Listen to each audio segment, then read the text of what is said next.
Detalye sa relasyon ngayon ni Bea Alonzo at ang billionaire boyfriend na si Vincent Ko. Pinag-uusapan na ngayon ang tila katotohanan sa bali-balita noong mga nagdaang buwan tungkol sa relasyon na mayroon ang kapuso actress na si Bea Alonzo at anak ng business tycoons na sina Lucio at Susan Ko, ang young billionaire na si Vincent Ko.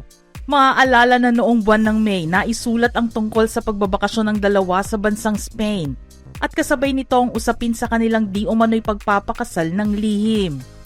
Ilang beses ngang nabalita at nadyaryo ang dalawa dahil halos lahat ng mga events na kanilang puntahan ay magkasama sila. Makikita rin sa mga litrato nila na very sweet sila at walang takot na ipinapaalam sa publiko na mahal nila ang isa't isa.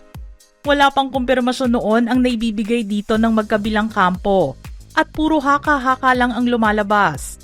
Kahit na ba ito ay nakikitaan ng potensyal na maging isang katotohanan. Pero noong ganapin ang GMA Gala 2025 nitong Agosto lamang, isang kumpirmasyon na ang binitawan ni Bea habang ito ay kinukuhaan ng pahayag ng mga GMA Entertainment reporters. Ani Bea, I think it's very obvious that we're together. I'm very happy. Yun naman ang importante, di ba? And that's all I can share. Subalit mas nais niyang gawing pribado ang relasyon na mayroon siya ngayon para na rin respeto sa pamilya ng boyfriend na hindi naman showbiz. I understand the curiosity. I don't want to say people ruin beautiful things. I think the most beautiful things are the ones kept private. Ito na rin yata ang nag-iisang relasyon ni Bea na itatago niya sa mata ng publiko. Halos lahat kasi ng nakarelasyon ng aktres na mula showbiz ay nalaman ng maraming tao at pinag-usapan hanggang sa paghihiwalay ng mga ito.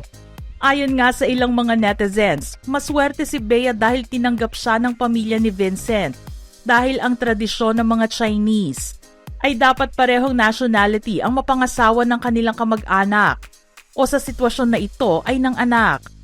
Pero dahil sa sinasabing paglalaban ni Vincent sa kanyang pagmamahal sa aktres, natuto na ang pamilya ng young businessman na mahalin na rin ito. Saludo rin naman ang mga fans ni Bea dahil nagawa siyang pangatawanan ng bagong boyfriend.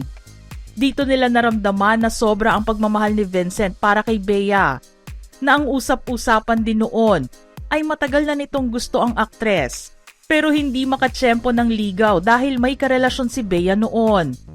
Ang isa pang maganda sa relasyon nilang dalawa ngayon ay ang pinag-uusapang sinabi di umano ni Bea na narinig at nahagip sa isang video na mabilis na nag-viral.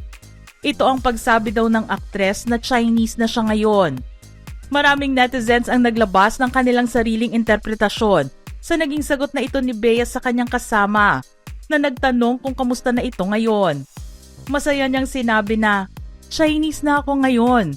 Pero ang ilan sa mga nais mambash sa love life ng aktres ay nagsasabing hindi raw maganda na ipagmalaki niyang Chinese na siya dahil lang sa Chinese ang boyfriend niya. Ang iba naman ay kinilig nang mapanood nila ang viral video na yon at nag-isip kung totoo bang ikinasal na sila sa isang civil ceremony. Iyan din kasi ang usap-usapan sa ilang social media sites kaugnay ng video na ito.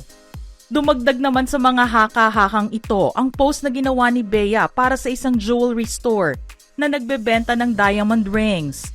Ang nakalagay sa caption ay, Say I do to life, love, growth, gratitude, and new beginnings. Because every chapter begins with a choice to open your heart, to evolve, and to shine from within. Wearing the classic collection by My Diamond, a celebration of strength, elegance, and all the beautiful ways we come into our own. May mga nagsasabi na idinaan lang ang pag-post ng photo sa endorsement ng diamond ring para hindi ma-obvious ang engagement di umano nila ni Vincent. Suot niya rito ang isang classic solitaire 2-carat diamond ring, crafted in 18K white gold with clarity grading of VS1 and color H, na ang presyo ay nasa mahigit 3.3 million pesos. Pero matagal ng endorser si Bea ng My Diamond at mayroon na rin siyang mga naunang uploaded photos na may suot siyang diamond jewelry pieces mula sa shop na ito. Kung hindi man nagkatotoo ang hula ng mga netizens sa pagpapakasal nila ng sikreto, masaya pa rin sila lalo na ang mga fans ng aktres. dahil nakikita nila na naaalagaan siya ng mabuti ni Vincent. Very caring nga ang businessman kay Bea dahil sa mga lumabas na balita noon kung saan nagpadala ito ng pagkain sa mismong set, kung saan ginagawa ang shoot ni Bea para sa isang produkto na kinunan sa Spain. Hindi lang daw para kay Bea ang pagkain kundi para sa mga kasama na rin niya sa trabaho. Hindi naman makakalimutan ang unang lumabas na balita tungkol sa pagiging generous ni Vincent. Matatandaan na noong magkasakit si Bea habang nakabakasyon ito sa Siargao, nagpadala di umano ng chopper si Vincent at ipinasundo si Bea para makauwi ito ng Maynila. Isa pang katunayan sa pagiging very supportive ni Vincent ay nang makita pa silang magkasama sa GMA Gala. Hindi nga lang nalaman kung bago magsimula ang event o matapos ito tsaka sila nagkasama. Nakita kasi silang dalawa kasama ang glam team ng aktres sa isang elevator groovy sa Marriott Manila kung saan ginawa ang GMA event. Hindi man kasama ni Bea si Vincent sa mismong event. Ginawa pa rin ng businessman ang magpunta sa hotel para samahan at sunduin ang aktres. Mukha ngang hindi mapaghihiwalay ang dalawa at ramdam ng mga tao ang pag-iibigan nila. Nang unang lumabas ang tungkol sa pagde-date nilang dalawa, ipinagdasal at hiniling ng mga supporters ni Bea na sana ay si Vincent na ang kanyang endgame at makatuluyan. Mula noon, ilang beses nang namataan na magkasama ang dalawa. Nariyan ang pagdalo nila sa isang intimate gathering kasama si Heart Evangelista at ang magkasabay nilang pagpapadala ng birthday greeting kay Senator Bongo.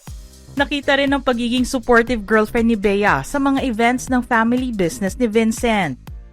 Ilang beses din siyang nakita sa mga events ng supermarket chain na pagmamay-ari nila. Si Vincent naman ay nakita na ring umattend ng events ng Bash, ang travel essentials business ni Bea.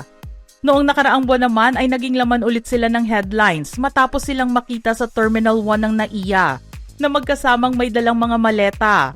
Ang dahilan naman ng kanilang paglipad ay para magpunta ng Japan para ipagdiwang ang 45th birthday ni Vincent. Nagkakilala raw sina Bea at Vincent sa pamamagitan ng kanilang mutual friend na isa sa mga owners ng fashion bag brand na ini-endorso ng aktres. Mula noong magsimula silang magkausap, hindi na raw mapaghiwalay ang dalawa at doon na rin nagsimula ang magandang pagtitinginan nila sa isa't isa. Kung saan man aabutin ang kanilang relasyon ngayon, hangad ng mga nagmamahal kay Bea na matagpuan na niya ang lalaking mag-aalaga at magpapakita sa kanya ng maganda at masayang buhay hanggang sa pagtanda nila. Deserve naman daw kasi ng aktres na mahalin ng lubos dahil na rin sa pagmamahal na ipinapakita niya sa mga taong nakapaligid sa kanya. Ngayon naman daw ay hayaan ni Bea na siya ang alagaan ng boyfriend dahil alam ng maraming tao ang sakripisyong ibinigay nito para matupad at mapasaya at mabigyan ng magandang buhay ang pamilya. Tama lang daw na si Bea naman ang makaramdam ng tunay na pagmamahal mula sa bago nitong boyfriend. Mga ka-showbiz peeps, gusto naming marinig ang inyong reaksyon sa ating istorya ngayon. Send in your thoughts in the comment section below.